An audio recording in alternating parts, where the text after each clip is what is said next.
نہیں، نہ زمینیں، کچھ نہیں۔ وہ امیر لوگ بیرونی ممالک سے مٹی جہازوں کے ذریعے منگواتے ہیں، وہ اپنے گھروں کے اندر وہ مٹی ڈال کے اس میں پودے اگاتے ہیں۔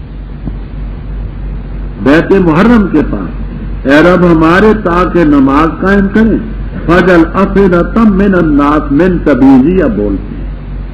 یہاں ابن عباس رضی اللہ تعالیٰ عنہ سے ہے اگر من نہ بولتے تو ساری دنیا ٹوٹ پڑتی، لوگوں میں سے بعض تو ان کی طرف جھکے، وہ قبیلہ بنو جرم وغیرہ تھے اور پھلوں کا رزق دے لعلہم یشکرون۔ اے رب ہمارے تو ہمارے جانتے مخفی اور باطن کو، اور نہیں مخفی اللہ پر کوئی ہے، نہ زمینوں میں نہ آسمانوں میں۔